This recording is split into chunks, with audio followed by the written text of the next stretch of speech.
Are you struggling for consistency in your sim racing? Does your iRating look like a roller coaster? If so, we have good news for you. The way to get more consistent is to first understand what you're doing differently than the professionals. And VRS is the answer. With our competitive subscription, you will have the telemetry, setups, tutorials, and everything else you need to fully analyze your driving. Our data packs and the ability to compare your driving with the best in the world will show you exactly where to adjust your inputs, change your driving line, and shave seconds off of your lap times. And our powerful and precise Direct Force Pro wheelbase and precision pedals are being used by some of the world's best drivers. All these champions agree that VRS hardware is not just the best on the market, it's also priced well below the competition. So if you're looking to upgrade to direct drive and the best pedals in sim racing, VRS is your answer. If you want to get better, get faster,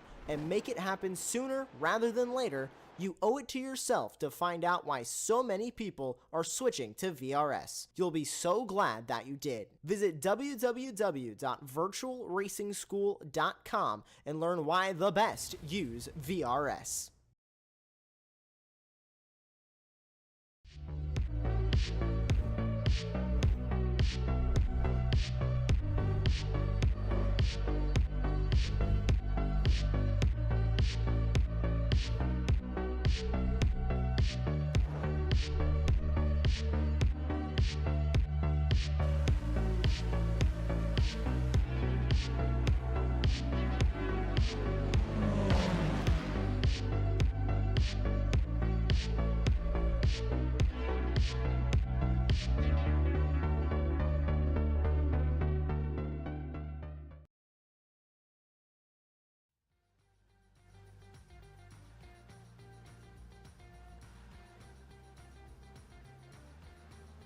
Hello and welcome to Mid-Ohio as we kick things off for the doubleheader here on Super Sunday on Apex Racing TV, the Formula Fords from Weekend Warriors. Getting things started as we head to Lexington, a classic road racing course nestling in the rolling countryside. It's relatively modest origins. Become one of the most significant circuits in America. This lush green surrounding and challenging layout. Definitely is going to provide some interesting racing here today. I am Tim Cox. We've got Smoothie Kumo in the virtual production trailer. But back with us, it's Andy Thompson. Andy, welcome along. This circuit, I've said about it being challenging. I mean, as a driver, I struggle like mad, especially the second half of the circuit. It's like a roller coaster ride, isn't it? With lots of blind apexes and switchback corners. It's going to be tricky for these drivers, especially with cold tyres in the early stage of the races, undoubtedly. Yeah, good evening, Tim. Good evening, viewers. Yeah, exactly that. I couldn't have put it better if I said it myself, Tim.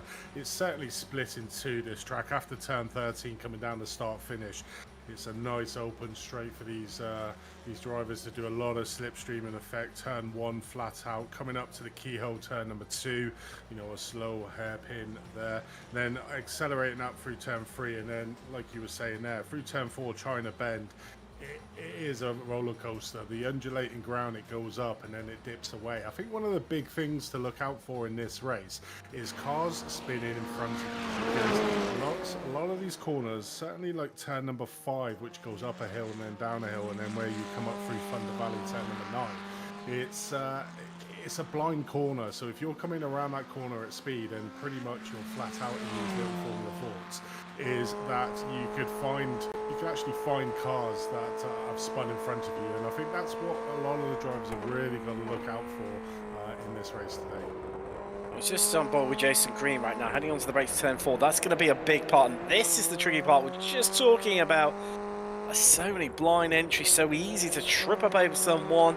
There's one line through there. These cars, not the best at having sudden changes of your driving line.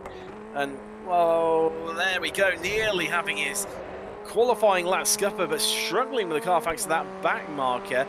Qualifying, as you can see, well underway right now, but before we get really stuck into things, let's have a look at the championship standings. And where we lie there. First off, we're going to head across into Spec 1, highest iRacing drivers in this series. Overstreet leads the way. What a commanding lead it is, over 100 points. In fact, nearly 120 over Kane Lasky. Jason Green, he's just behind Lasky though, only 2 points separating second and third place. Oh wow, that's pretty much, you know, if things carry on, that's going to be our top 3 of the championship, because Jess Jacobson cut well adrift. As you can see from that column in the middle, that's how many races they've taken part in so far this season. Only 5 for Jacobson, and then Rodriguez on 3. Well, Tabino, who's won a race previously. Schooler, who won the very first race of the season in 8th in the championship. Only one and done for him, with Hamenda and Arabian going to run out the top 10 there. Across into Spec 2, this is everyone with an iRacing of 3,000 or lower. And Tom Lowry, well, he's been here for every round, so therefore he leads the championship, rightly so. 395 points and 64 points clear of Philip Fernandez, who lies in second, who's got just 1 point short, 99 clear of Joshua Flores. Those are two taking part in 5 and 4 races so far this season, respectively. And then that's pretty much all up for grabs, with everyone taking in either 2 or 1 races so far this season, with Nelson Kramer, Justice Coffey, Head and Perkins, and Woolbank to round out your top 10 there. Let's have a little cross into Masters, our drivers who've come of age, and it's Jim Brewster who leads the way there. And look, our top 6 even, are all taking part in 5 races so far this season. And that is why they are so close. And realistically, any of those could win it. Marnie, DeGassis, Race, Ray, Wallbolt, Rec, and Love, all in there within a bit of a shout, really. And obviously, Love, that big winning class really helping him. Murakami, Eli's in 8 with Tom's going to round out your top 10 there. But getting stuck into proceedings today, of course, we've got the open qualifying format going on right now. 15 minutes out of the 20 complete so far, and it's this guy, Yogmani. He's leading the way, but look at how close it is. Just under a 10th, covering our top 4, Andy. 5th and 6th, Race and Soto on exactly the same time. Yeah, it's what we come to expect with these Formula Fords. They're so closely matched, and the timings certainly represent that. But you can also see the S1. We've actually only got 4 drivers here tonight joining us, so some decent points, but it's all the main contenders that are in the pay for that S1 championship. A bit more of the Masters and the S2 on field of show with 21 drivers in total. But Mane leaves away. Overstreet leading the S1 class, with McConnell leading the S2 class there. Just been put down Alaski into 5th place. So it's going to be an interesting race as always. The first lap, always treacherous in these cars. Tyres are a big concern. But, I mean, when I was watching them earlier in the practice, it's amazing how much understeer these cars have around this track. So, you know, when you're trying to do them passive moves up the inside of some of these corners, certainly coming around these corners that we're watching at the moment, it's going to be a little bit tricky. So we could see some bumping and grinding of the cars, certainly around that first lap. Jason Green just casually popping in there with a 130 dead, 2 tenths quicker than anyone else so far. Definitely one to watch out for. He is Overstreet, you see on cameras right now. She won last time out at Alton Park.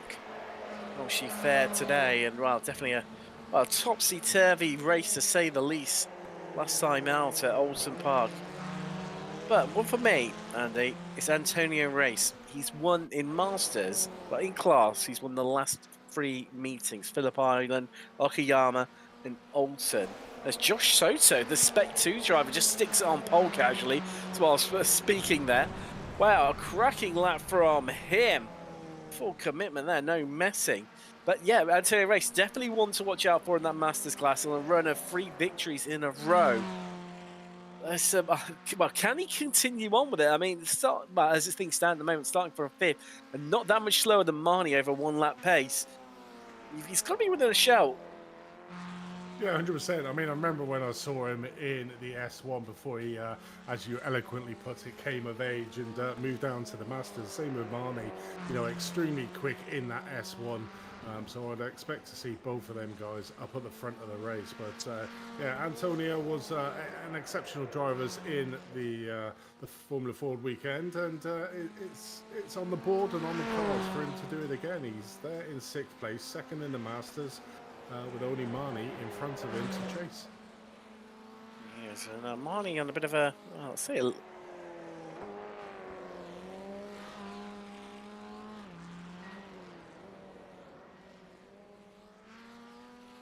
As we just looking at 18 minutes and 47 seconds, so only a minute and 10 seconds left of this qualifying session to go. Soto is still leading the way, a lot closer now, 300ths of a second over Green and Rodriguez, being 1/1/10, nearly 2/10 of a second down. And then you have Marnie in fourth, Overstreet in fifth, and Reese in sixth place. But yeah, cracking qualifying there from Soto to lead the field in the S2, literally 8 places above the rest of the field there.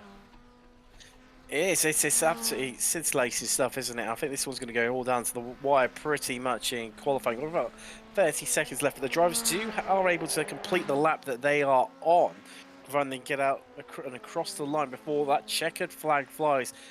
But historically, we don't tend to see people go too much quicker in the latter stages, so it's going to be interesting, this one, definitely.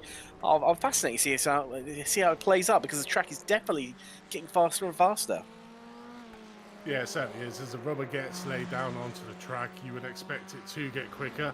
It depends if the drivers have stayed out for a significant amount of time. The tyre wear will be maybe coming into a little bit of an effect. And, you know, when you get to the end of it, you're trying to push that little bit more. And that's where you pick up pesky off tracks, which put pay to your lap. So you then got to go around again. It's normally sort of the mid area of the qualifying sessions that you start seeing the guys really making a decent stride, because they've got concentration on their face, they're looking down and trying to do it. Once they've got that time, then they try and push harder and harder, and that's where the slight mistakes. You may be able to hook up a few laps after that, but it's pretty much where it's going to be made as we sort of see the standings there. Not a lot of change there in the standings. Soto still is your #1 driver. I mean, that's a great qualifying session for him, isn't it? It's absolutely scintillating. Nothing short of it whatsoever. It's whether he can hold on to it, because Green is still out there trying to get his last lap in. As you see Murakami on his run around the back of the circuit right now.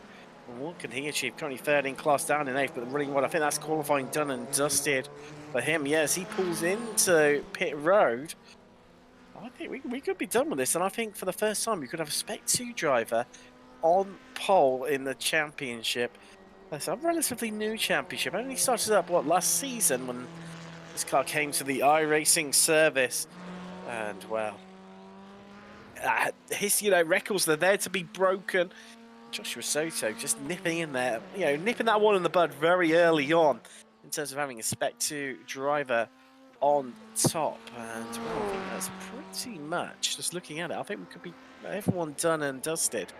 Last stage, it's got about 15 seconds left before we can start rolling across.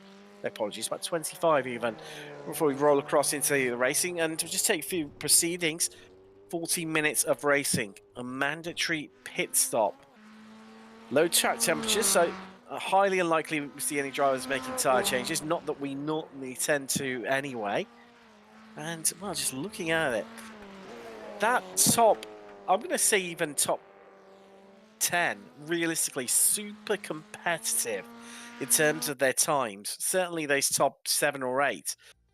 I think it's going to be take your pick, really. Just roll the dice. It could go to absolutely any of them. But as we roll across into the race session right now, I'll shortly be able to bring you up the grid. There it is, Joshua Soto. He starts from pole, the Spec 2 driver, and he's got Jason Green, his fellow American, alongside him on the front row.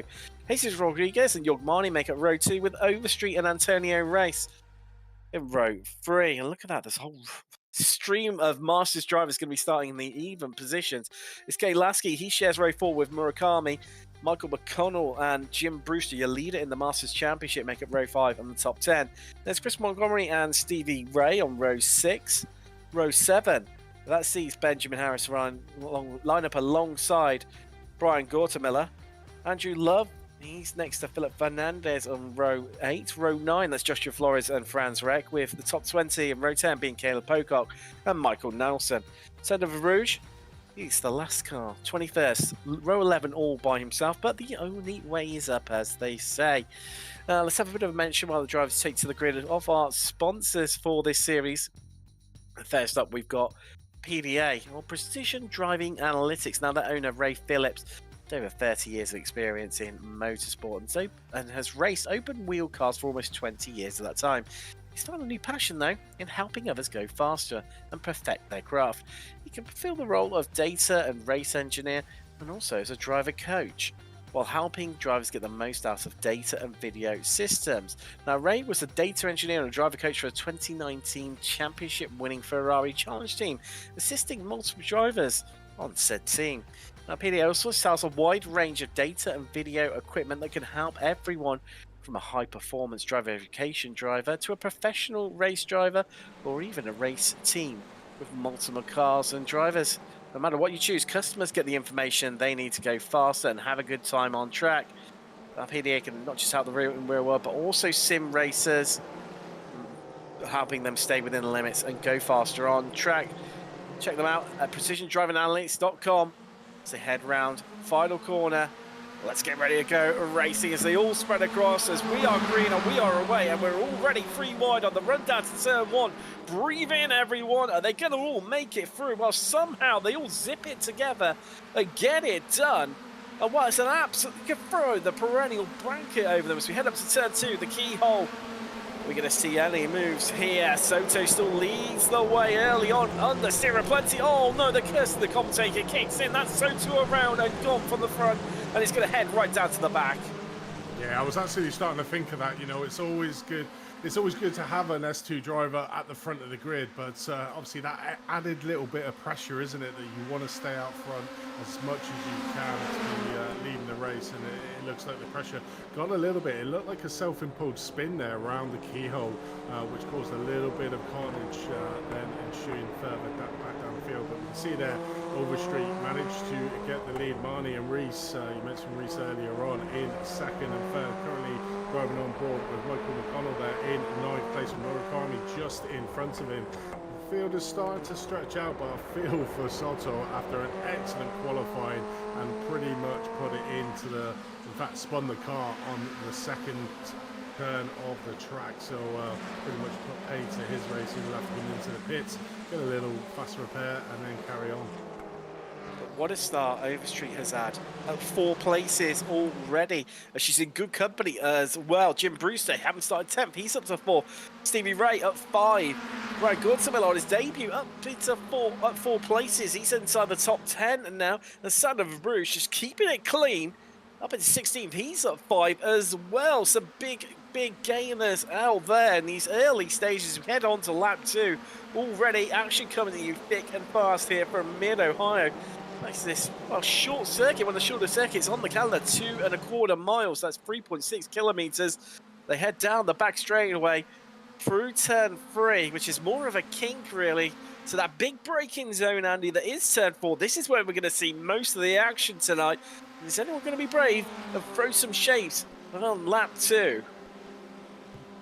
Still getting them tyres warmed up. I'm pretty sure from lap number 3 we'll start seeing the moves down the inside there into turn number 4. Looking at Chris Murakami at the moment, still in 8th place, looking at Ray in front of him in the Masters there. But big gaggle of cars there, but Brewster, Ray, Murakami having a decent battle, but the field still very tightly bunched. So you know, one tiny little incident at the front will cause a cascading effect down the field, and we certainly hope that we don't have that and the racing is left on the track and not by a spinning car. But at the moment, Megan Overstreet is half a second ahead of Marnie in 2nd place out on track, but all extremely close as we see Rodriguez going early into the pit. So maybe thinking, do you know what, I need to get some clear track to get some fuel, but will he be able to get to the end of the race? That is the question. I don't think he's going to, Andy. Even extreme fuel saving, that seems a bit too early on. Maybe carrying a bit of damage, or I get the feeling is that someone who's left qualifying fuel in. I think it's more the latter than the former. Probably is, yeah. I would say so. That's just the faux pas of doing iRacing. Contact. That is Joshua Stottle again, involved in another incident at the back end of the field. His day's going from bad for worse. It's just such a shame. That's with Franz Wreck there. Well, Sote pushing hard to make up those places after that mistake. At turn 2 on lap 1, saw him descend to the back of the field. Wow, pushing a bit too hard at these early stages. There's a driver who's made up 6 places so far. Sandler Rouge in the 33 machine. Nelson just behind him. Wow, that's what we spoke about, Andy. That tricky part of the circuit, just dipping a wheel onto the dreaded iRacing grass. It is like ice. And around goes for Bruges. Yeah, it definitely is. It's quite a savage drop-off after turn number 5 coming down that hill. Obviously, the car will get a little bit lighter there, and we unfortunately saw Sander just spin it at the bottom. Didn't cause any damage to himself or any other drivers, so therefore still able to carry on. But after his great start to the race, he would have lost a couple of positions there. But we're currently watching Benjamin Harris in P11th at the moment, up 2 places from where he started. So the majority of the field have got gainers in there. Obviously, Benjamin's only 2 places up, with 5 being the magic number at the moment, with the biggest gainer out on track. But lots of little pockets are starting to form, like we always sort of see with these Formula Fords, and the racing is just fast and frenetic all the way through 40 minutes of this race. And talking of those drivers being up 5, one of them being Brian Gortemiller, who's just, well, the train we were just looking at previously, 1 overall last night in the Formula V's of Weekend Warriors. Well, after absolutely blinding start already at 5 places into 9th. This top breakaway 4, we've got, well, our top 2 drivers ultimately so far we've seen this season in Spec 1. Our top 2 arguably in terms of ability from Masters, and they're all going to go at it here. That's the beauty of it, you know, it's just a short circuit, isn't it, Andy? Because although there are limited opportunities around the circuit to get moves done, because you're doing so many laps, you get lots more opportunities to try and make them, but you can see how snaky it is there. Overstreet, well, a bit of oversteer from her, collecting the car back up together. Is that going to put her under a bit of pressure from Marnie, who's definitely having a good look and a bit of a sniff right now? Yeah, it definitely is. I've got the perfect viewing angle here from Antonio Reis in 3rd place, just letting Marnie having a little bit of a battle with Megan Overstreet, who's currently leading the way. Did get a little bit squirrely coming out through the carousel there. Turn number 12 lost a little bit of momentum, but Marnie wasn't able to capitalise. And look at the different lines coming through the keyhole there. Marnie and Rees taking it really tight into that apex of the hairpin, with Megan Overstreet going slightly wide. And I think this might be an opportunity here for Marnie to take the lead. He does get that inside line. Overstreet does concede in there, but that is the power of the slipstream as well through these cars coming out of turn number 2. You get a really good exit, you're going to be able to make the opportunity pay, and that was a perfect illustration of how Marnie was easily able to get past Overstreet for the 1st place in it. But look how much the cars slide around this track. It's just one of the niches of this Formula Ford, is going around the corners, just literally sliding around the corners. And it's what you said at the earlier part of the race, Tim, is you know, these cars don't like to turn angles quickly, and this track is really putting a lot of pressure on the driver and on the car's ability to be able to hit the corners. And that's where I think it's going to be extremely difficult to make passing opportunities around this part of the track that we're watching now. The tyres, they're absolutely rock hard. You know, being a lower formula, they're designed to last many races, offering, you know, cheap motorsports, affordable. Well, I use that in inverted commas. You know, no motorsport to the average human being is truly affordable. But back to the beauty of sim racing, we get to do it in all sorts of cars that we would never dream of driving in real life. But yeah, they're low grip because they're so hard, and I think that just adds to it, doesn't it?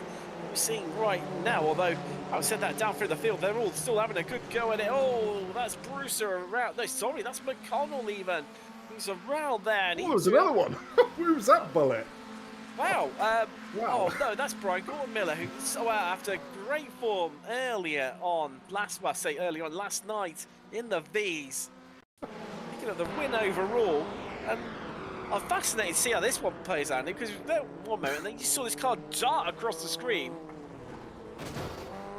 have a look at what happens. He just hits the grass and just carries on going. It was just like a bullet across the screen there and in front of, but Brian completely getting it wrong there through the keyhole and losing it. But it's probably fortunate this track has got huge runoff areas at certain part of the track, as you saw there by Brian, and was able to get back on the track. But certainly trying to turn these little formula into a bullet there, I think.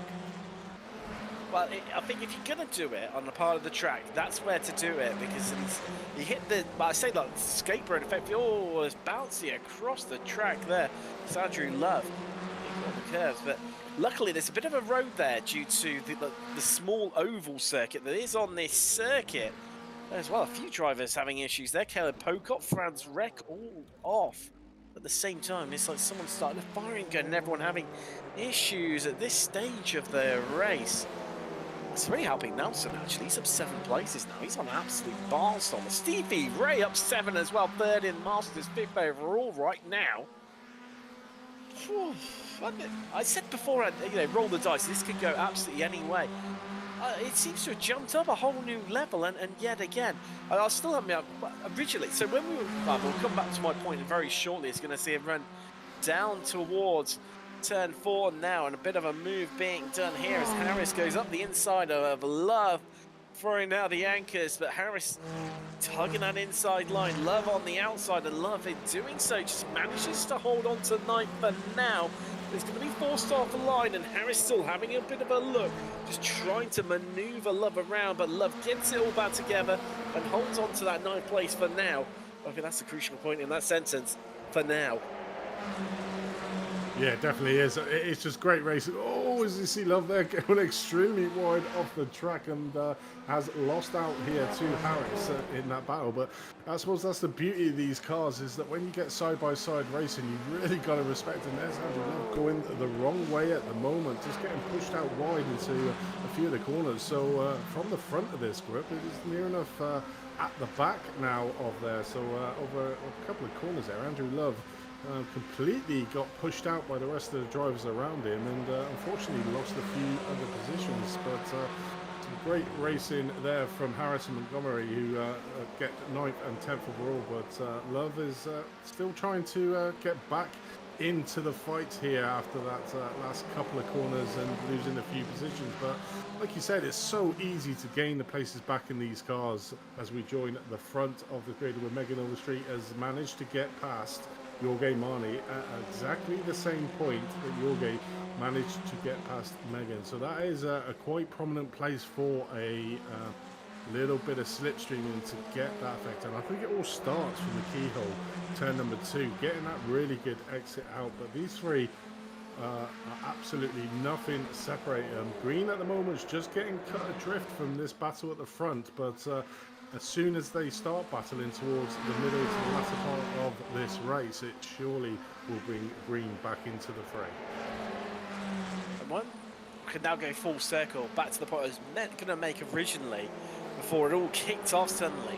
When Marnie got past Overstreet, I was just listening to a commentary in one ear and listening to the engine note and the throttle application of Antonio Race.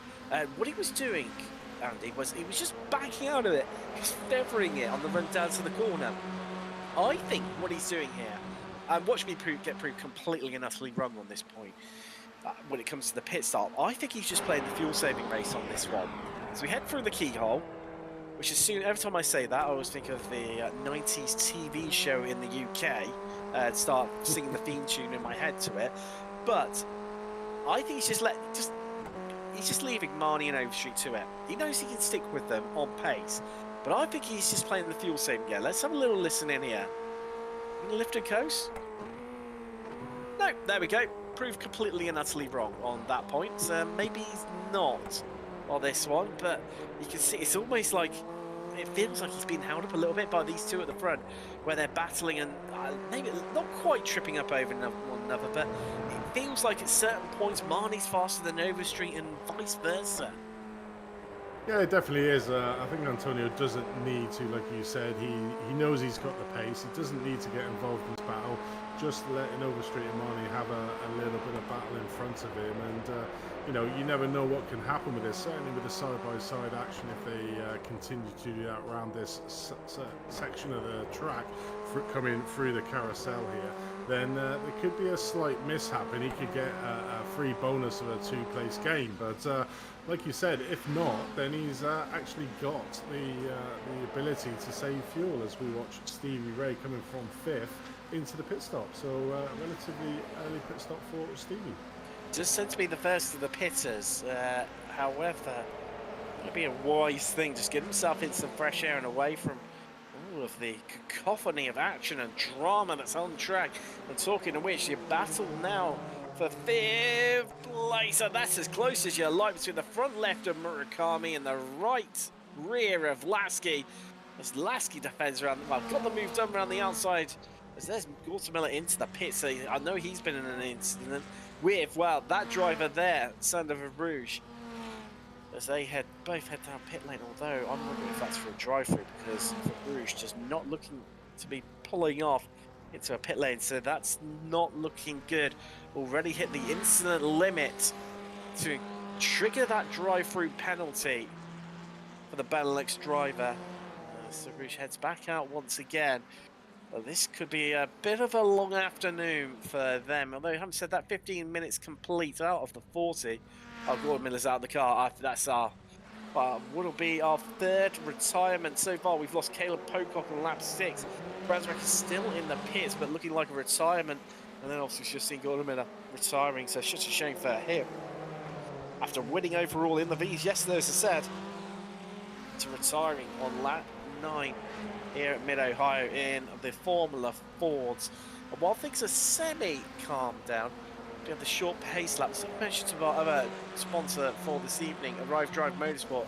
Well, welcome to your ultimate racing experience. Arrive Drive Motorsport is a full-service road racing prep shop, specialising in Formula and sports cars, and now offering full Arrive and Drive services in F1600, F2000, F1000 and S5000, or even your own car. Are you ready to take your driver development to the next level? Well, everything from F1600s to V8 open wheel monsters, Arrive Drive will maximise your potential and accelerate your development with up to 100 races per year in up to 6 different race cars. Are you ready? Well, contact ArriveDriveMotorsports.com. Talking of which, this is McConnell just sliding up the inside of Montgomery, who says, no, you don't have it quite that easy, and fights back then on what turns to be the inside line, but it switches back once more. McConnell knew that was coming. If he kept his foot in there, he knew he'd be okay, but it's all worked out for the 626 machine. Yeah, it definitely is. Obviously, McConnell had the right lines coming through turn number 4, 5 and 6 there, and manages to get ahead of Montgomery. But I am looking at Love in them scenes we're watching. He's closing now back up onto the rear of Montgomery's car. So these three could be locked in a rather epic battle. Currently 16, nearly 17 minutes of a 40-minute race, lap number 12. So it's still plenty of racing to go. But back at the front, we still have Megan Overstreet in first place, with Jorge Marni and Antonio Reis in third place. Dropped a little bit green. He's not gaining that time back up, so there is a little bit of a gap between third and fourth in this race. But Reis, like you were saying, at the back of this trio of cars is pretty much playing the long game here, just letting the front two have their little bit of playing games here, and just basically fuel saving. So I think you're exactly right in what his tactics are, trying to get that overlap on these two drivers. But same with Marnie. Marnie seems to be stuck behind Megan Overstreet, so Megan seems to be doing a lot of the work at the front of the field. So it's going to be interesting, and I think in Phillip Island we called this, and they all sort of came in at the same time. So with this shorter lap, this may pay a little bit more dividends to Antonio, with the fact that he might be able to get that extra lap in. I've just been watching their lines, and all three of them are our top three, pulling very, very different shapes through the corners. Race seems to be more consistent. Overstreet is using way more of the track compared to Marnie, but equally seems to be carrying more momentum through the corners, but then Marnie also getting a great drive off it. I mean, Jason Green in the back of them just starting to fall off a little bit, just seems to be struggling for a bit of race pace at this stage as we start to approach the halfway mark here from Mid-Ohio. Let's have a bit of a listen. I mean, I'm still not fully... I'm on the fence, Andy, about whether races electing to fuel save this one or not, because at times I think, yeah, he definitely is. At other times, well, certainly wouldn't go on board. He completely disproves my point, and yeah, he's not whatsoever. It's Joshua Flores into the pits from 13th place. I mean, what is interesting... There's a lift. There's a lift, so he is. He is, I think. To a degree, I think. Yeah. But what is interesting is watching the two lines of the drivers in front. It's almost like Megan is doing Scandi flicks into the corners, because you can see the back end getting quite twitchy on the entry into the corners, and that's where you made the point earlier, where Megan's slightly going out using a bit more of the track, and then you're watching Marne just behind her. He's very much smoother, like you mentioned, coming around the corner. So, you know, I'm not sure what the tyre wear is on this car, but obviously by flicking the car in, that Megan seems to be doing a lot into the corners, it's got to be putting a lot more wear on the tyres than what Jorge and Antonio is actually doing. So it'll be interesting to see coming in the latter part of the stages whether Megan can maintain this pace over Jorge and Antonio to maintain that first place. But you can sort of see the lines, and normally around tracks it's normally one line and you see the big trainer cars following all the same lines, but I suppose that's the beauty of these cars, is that they're completely different. What you mentioned earlier about the tyres being like rock solid rubber in these to last a good couple of races, you know, that pays into the effect of the slipping and the sliding around the corners, because the wear won't be as severe as if it was like a GT3 car. Well, and I think it's more to do with tyre temperature, isn't it? How that affects it from that. You say that almost Scandi flick drift, you know, more like Formula Drift than Formula Ford from Overstreet. But equally, I was looking at you talking about their lines as well, Andy. Marnie seems to be electing for more of a late apex, whereas Overstreet tends to go in a bit earlier and drift the car around the corner. There we go, point proven once again.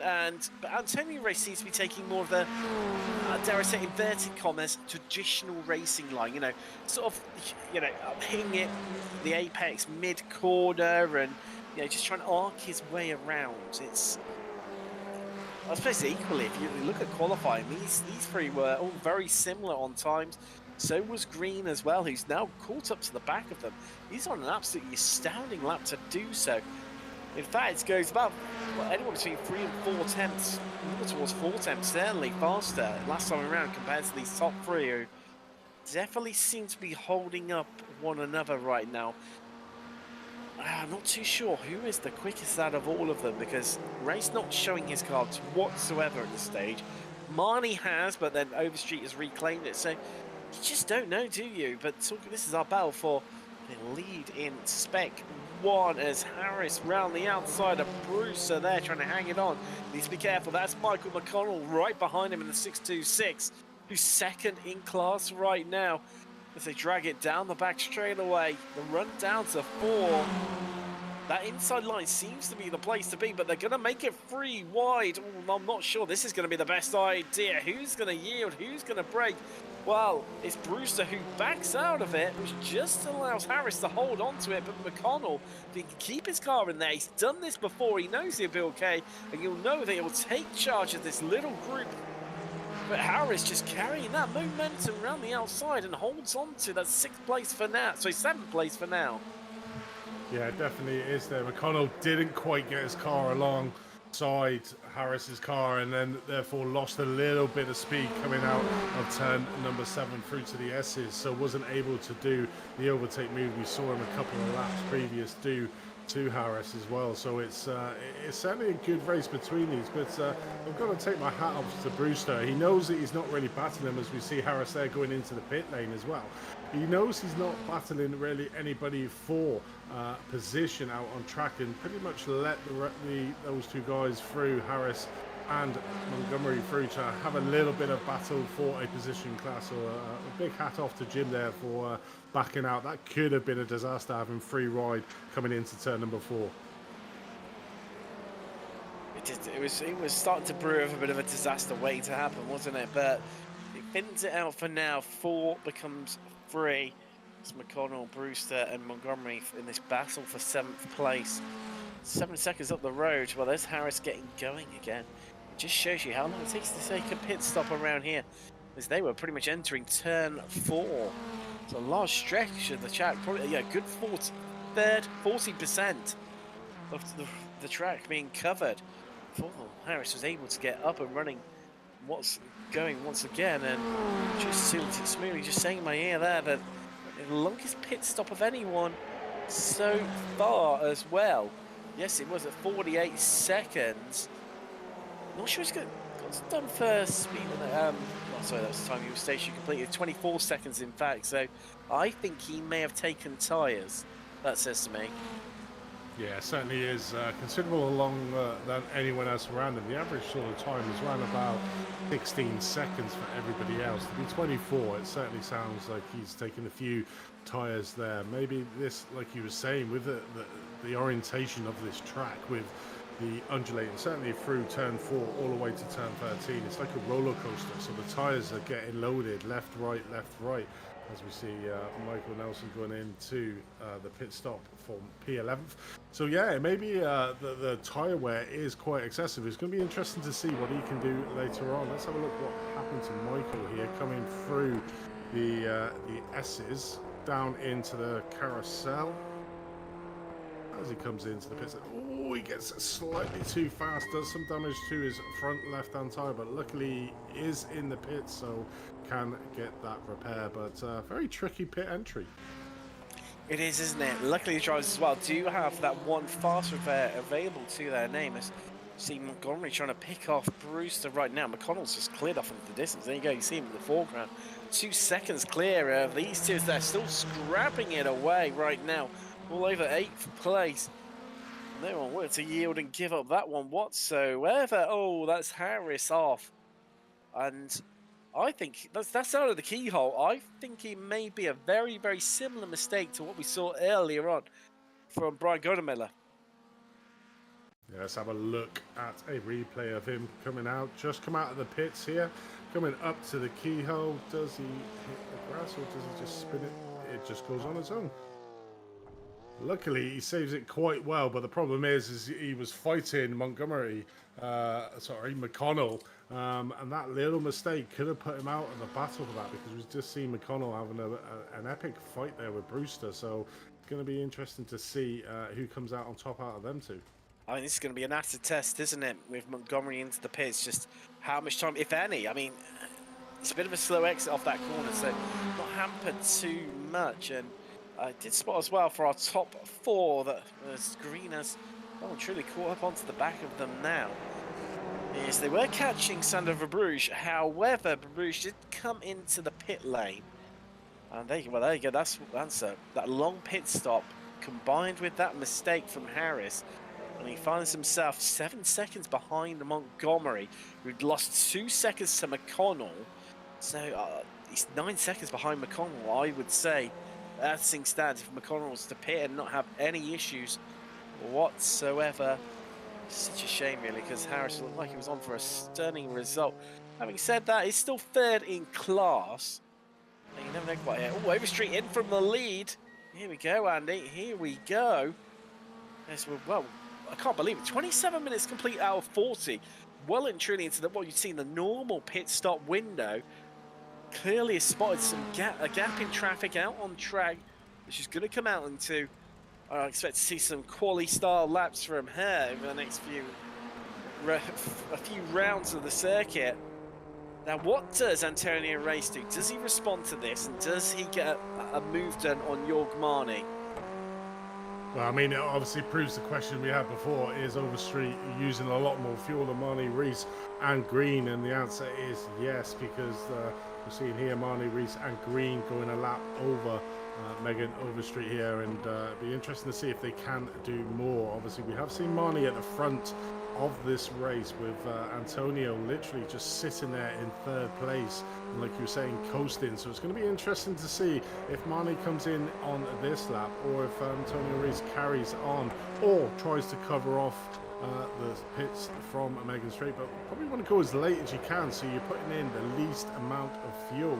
So it's going to be interesting tactics at the front of this the front of the field, and we haven't really mentioned Green at the back. He seems to be sort of yo-yoing between getting right on the back end of Reese's car and then losing a little bit of time. As you see there, they're going around another lap, so this is 2 laps more than what Megan Street has done, so the fuel input is going to be a lot less. So are we going to see these 3 able to pull out a little bit of a gap over Overstreet, who's currently in P9, around 2 seconds behind Andrew Love there in 8th place. So she does have to try and pick her way back through the traffic, so it's going to be interesting. But coming back to the Harris thing, you know, I think the problem is like you mentioned at the start, Tim, was that, you know, a lot of the rounds so far, they haven't really changed the tyres. So when they come out the pits, the tyres are still going to be warm from doing X amount of racing. As we watch Antonio race, is he going to make a move here coming down into turn number 4? Or is he just going to play the long game again and wait to the last 5 minutes to make his move? And certainly looks like that is the answer to the latter. But yeah, it's interesting how it's, because obviously he came out of the pits, looks like he's changed his tyres. So therefore, you know, you've got to warm them up, and it takes 2 or 3 laps to warm up. So was that mistake by Harris caused by him thinking that I can push the tyres through the keyhole as if I was driving normally? And obviously we saw on the first lap how tentative the field was through that corner. Say about Harris, I've just spotted he's had another issue. Oh, there's the aftermath of it. Losing the rear at turn 1 by the looks of things. Just while you were talking there, Andy, I was listening in on the onboard with Antonio Race. And funnily enough, I've seen a message from producer Samuli as well, saying exactly the same thing that I heard. It's the way we saw the last 2 laps, in fact. He's just, he gets close and then he just sits in the draft, and you can hear him just checking up his throttle input, not deploying full throttle, but not lifting out completely. And there are a few times prior when we heard him earlier on in the race. I mean, we're already on to lap 21 here from Mid-Ohio. Just shows how many laps are going to come thick and fast here when we're only, what, 3/4 race distance. So it's got about another 7 laps to go here. There you go, once again. I think definitely playing the fuel-saving game here. However, he needs to go 1 lap longer than Jorg Marnie to make this work truly, I think. Or if he, I mean, coming in behind someone, you're going to lose a bit of time, especially with Overstreet as well. Let's have a check in on her lap time. So last time around, she went slower than everyone, those top 3, by about 6/10. So maybe, just maybe, that undercut is not going to work for her here today. No, I think it's not. 0.6 of a second. You know, she hasn't got the slipstream of any other cars around her. But these 3 do have that slipstream effect, so are able to go a little bit quicker around there. And obviously, I'm just looking at the pit stalls. Jorge Marnie is 1 pit stall in front of Antonio Rees as well. There we go. He's in. And there we go. There's Marnie in. So Rees goes through, and Green goes through for an extra lap. Lasky's in 2 from 4th place. So we get to find out now. McConnell into your leader in Spec 2. Who else is yet to stop? Let's have a look. It's only Jim Brewster who he comes into the pits. Currently lying 6th overall, 3rd in Masters. So from this, I would say that races save more fuel than Green, because Green, well, unless he's just gone fuel safe from the start, I forgot about what was happened up in front. Let's have a listen in. This will give a clear indication. Is he going to make a move? No, he's not. So, despite him, you know, looking like he was struggling for pace, I think he's just gone, right, the only way I'm winning this is through fuel strategy. That's Nelson around. Trying to work out where that is. That's at the back of the circuit, isn't it? Through that roller coaster section we spoke about earlier on. And interestingly, Josh Soto's just set the fastest sector forward. Oh no, apologies. That was before he retired. He set the fastest sector forward of anyone. Yeah, he's had a bad day at the races to Soto, and he started at the front, had that spin around the keyhole, and then spun it again, and or got involved in an incident. So not the best day of the races, and as we see the front two coming in for the pit stop. So that is our complete field. After these two have come out of the stalls, is everybody has been through the pit. So it's going to be interesting now to see where Megan Overstreet. You can see there in the timing tower, Amani came out behind Megan Overstreet. So this is the point. This is the interesting point. Overstreet was only stationary for 11 seconds compared to Marnie's 14. Marnie's was more in line with what everyone else has done in terms of fuel strats. Antonio race, he heads out, he resumes the lead. There's Green, but look who's coming. You're going to see it coming from the right-hand side of your screen comes Overstreet, flying around the corner. Jorg Marnie in tow, and Green is going to slot in potentially behind the pair of them, certainly behind Overstreet, side by side with Marnie through the keyhole, and just swoops around from the outside line, shuts the door in Marnie's face. Up into third overall, second in class for Jason Green. Marnie, well, after leading for a lap early on, dropping back into second. Now he's down to fourth. And it's Antonio Race who leads the way here, looking to make it 4 wins in the Bouncing Masters. Oh, what a way to do it. With a win overall here from Mid-Ohio. We have got 5 minutes and 15 seconds remaining, Andy. And still, it is. I don't think we're done and dusted by any stretch of the imagination. Antonio Race, I think he just needs to flawless last few laps and pray that Overstreet starts battling with Green and Marnie as they start trying to throw some shapes on her and get past her. And in fact, already, look at that, he's the second clear of them. He's not hanging around whatsoever, and I think we're truly seeing his race pace being displayed right now. Yeah, 100%. I think when you look at the overall from the pit stop strategy, very similar. You know, the undercut, overcut didn't really work, but like you were saying, Antonio Reese was lifting and coasting in the first half of this race. Now he's literally put his foot to the floor and he's pulled out a 1.2 second gap over Street, who's not that far behind is Green and Marnie. So I think you're going to be exactly right here, is that Reese has pulled a blinder in his outlap in the fact that he's pulled that lead over Megan Street, and this has it. As we look at Benjamin Harris, his day goes from bad to worse, losing a lot of time in the pits. Looks like he changed his tyres, and them tyres have not worked for him at all. I think that's the third spin we've seen on track. Here comes Green on Overstreet as we run down to 4. He's going to go right around the outside, gets the move done before they've even reached the braking zone. Overstreet tucks in. She's down to third overall. Marnie took behind them. And all that was going on, Antonio Race pulls out another 3 attempts on them. 1.3 seconds, the advantage he holds now over that following group, and just needs to bring this one home. Got 3.5 minutes left remaining in Lexington. Wow, that rate, he's still going to continue to pull away, as that is Montgomery getting the move done on. Sorry, is that? Yes, it is. It's Love he's got past. I thought that was McConnell for a minute there. Two very similar coloured cars, but no, that is Montgomery past Love.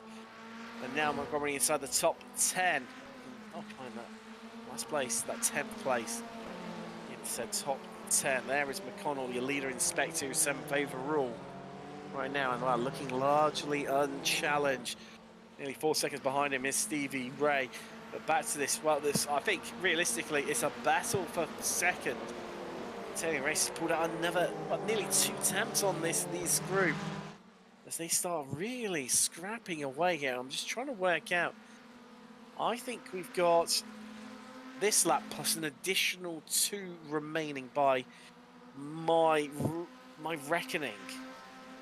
Yeah, Jason Green is really trying his hardest to just put the fastest lap of the race of 1:30.42. Only a tenth of a second faster than Antonio Reese in that last lap. So, in fact, it wasn't even a tenth. It was 4/400ths of a second faster than Reese in first place. So Reese has really upped his game and upped the pace here. And I think you're exactly right, is that the battle is over to first place. It's down to the second place, and these three are locked together: Green, Overstreet, and Marnie. Marnie at the moment, like you were saying, is leading this race early on, has certainly been the worse off after the round of pit stops, being there in 4th place overall, but still has an opportunity here of trying to get that second place, because these three are covered by less than 0.3 of a second, so it's all game on for that second place overall. And you can just see Reese at the moment is just pulling away every single lap. 1.5 seconds is gap at the moment, and certainly down to the second place as we're looking at Marnie, looking at the back end of Megan Overstreet's car. He's just weaving all over the track. Is he going to try and dive it down the inside? I think it is. Megan gives him enough room around the keyhole, but it's going to be a drag race now down into turn number 4. Can Megan get some sort of slipstream to come back at Marnie for that 3rd place? These two having a bit of a battle is giving Green the opportunity as well to scamper away for that 2nd place overall, with them two fighting out and obviously getting themselves offline and losing a little bit of time in the process. But Marnie now seems to have secured that 3rd place. So a little bit more daylight between each one of these 3 drivers that we're watching for 2nd place. I think Overstreet has short-fueled the car. Now, looking at the times that they were stationary for, she has the 2nd shortest of anyone. Shortest being Antonia Race. At 0.7 of a second shorter he was compared to Overstreet, and I think she led for, well, a large portion of this race, certainly to the round of pit stops. And the way that those two, Marnie and Green, have pulled away just casually, she's not really offered too much of a fight. I think she's underfueled this one, Andy, and I think that's what's hurting her right now. 100%. I mean, look at the last lap times: a 1:30.59 from Yorga Marnie, a 1:32.80 for Megan Overstreet. It certainly is. Looks like she has slightly underfueled the car trying to get to the end of the race. Is that I know what's happened here. It's got white flag is in the air. We've got 1 lap left remaining. And look at that. Short shifting. Just coasting along. This race has gone 1 lap longer than what she thought it would. She gambled, and it hasn't paid off. I mean, look at that. Just bumbling along the back straight. Got plenty of time to Lasky behind her. And it's going to need to absorb plenty of that if she's going to make it across the line. Oh, no, it's all gone wrong. You want to be sliding out the corner and scrubbing speed off, certainly if you're trying to maintain as much speed as you can. But certainly, like you were just saying there, Tim, it's all gone wrong for Megan Overstreet here. Misjudged the fuel calculation, and it's very unusual for us commentators to be right, but you nailed that one right on the head there, Tim. Like you say, once in a while we can be right about stuff. It doesn't happen very often, but we called it. The fuel saving from Antonia Rice. It worked an absolute treat, and it's carried him all the way to 4 victories on a bounce in Masters. And this time it's the victory overall. Green wins in Spec 1. Marnie 2nd in Masters. Oh, wow. Feathering the throttle across the line, limping it home is Overstreet. And look what it's cost her, 8 seconds to Antonia Race. Oh, Brewster's got the same issue as well.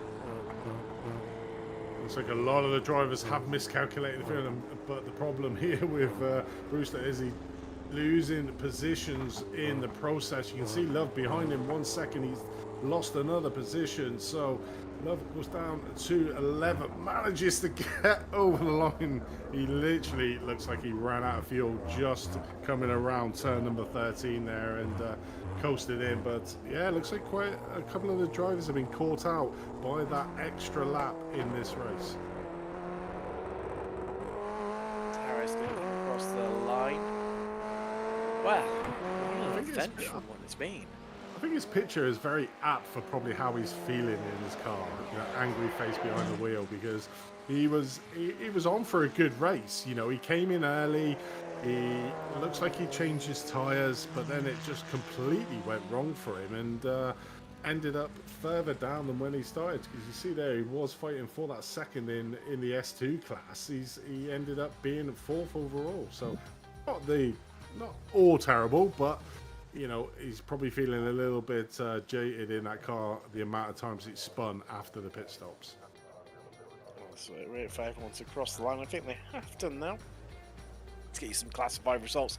And Teddy Rice makes it 4 wins on the bounce. With that win overall here today from Lexington, Mid-Ohio. Jason Green picks up the class win, but only good enough for second overall. Yogmani second in class, third overall. And then it's Overstreet in the end, underfueled. Could not make it 2 wins on in a row.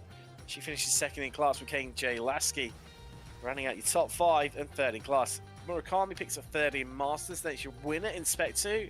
Michael McConnell. Ray is 8th. Montgomery second in Spec 2. 9th overall. Jesus Rodriguez rounding out the top 10. Andrew Love in the end. That's the Brewster running out of fuel there, pipping him at the post. I'll say that 6 seconds in the end. That's just how much fuel Brewster was out of. See as though Love passed him at the final corner. Fernandez, 13th overall. Lucky for some, but it picks him up third in class. And it's Harris, Nelson 15th, then Flores. But Bruce finishes 1 lap down, then we're into the retirement. Soto, we lost him on lap 16. It's just a shame, our pole sitter. Gorsa Miller winning in the V's last night. Unfortunately, retired on lap 9. So did Franz Reck. Caleb Pocock, unfortunately, retired on lap 6. Let's have a bit of a chat to some of our drivers. Well, I see anyone sat there. So we'll speak to him by default. But also, he is our race winner in class, Antonio Rice. 4 wins on the bounce now in Masters, crowning it with that win overall. I guess it doesn't get much better, surely. Hello, good night, guys. Yeah, it's really good. I don't know. I was saving a lot of fuel, so I could have a quick pit. So I get advantage. Then I was kind of being a little faster than the guys behind, getting away from the draft. I don't know. They was slow or I was faster, but anyway, it was a good race for me at least, and for everybody, I think. Yes, when we talked about the fuel saving, whenever we cut you on camera, we couldn't initially work out if you were. Some laps you were, some laps you weren't. Coming into the race, did you think the only way I'm going to stand a good chance of a result here is by fuel saving, or was it something a tactic that you changed on the fly once you could see how much Jorg and Megan were battling in front of you? No, I was thinking to get advantage on the pit, so I was saving fuel so I could try to get out of the draft when I get out of the pits, but I was too close. I was still within the draft, but for some reason I was getting away from Jason and from Megan, so I was kind of wow, what's going on? But well, I'll take it. Oh, definitely. Well, congratulations. Look forward to.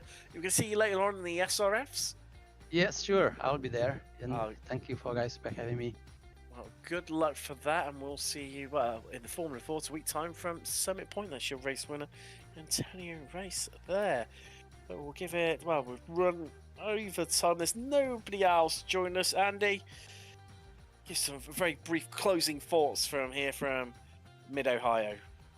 Epic race, you know, I think it was a race of fuel saving over full out speed. You know, the tactics really paid into them, and obviously a couple of the drivers' tactics weren't there on point. I think Megan got away with one tonight with obviously the limited number of S1 drivers, so still managed to get second in class, so didn't lose too many points to Jason in the championship. But another epic race from the Formula Fords around an epic track, so really looking forward to next time out. Well, that's all we've got time for here for the Formula 4s. Join us in about 40 minutes time when we head from North America to South America to the iconic Interlagos at Brazil for the Ford Spec races. But for now, from myself, Tim Cops, Andy Thompson and Samuli Kumi, thanks very much for joining us for the Formula 4s. And we'll see you in a week's time.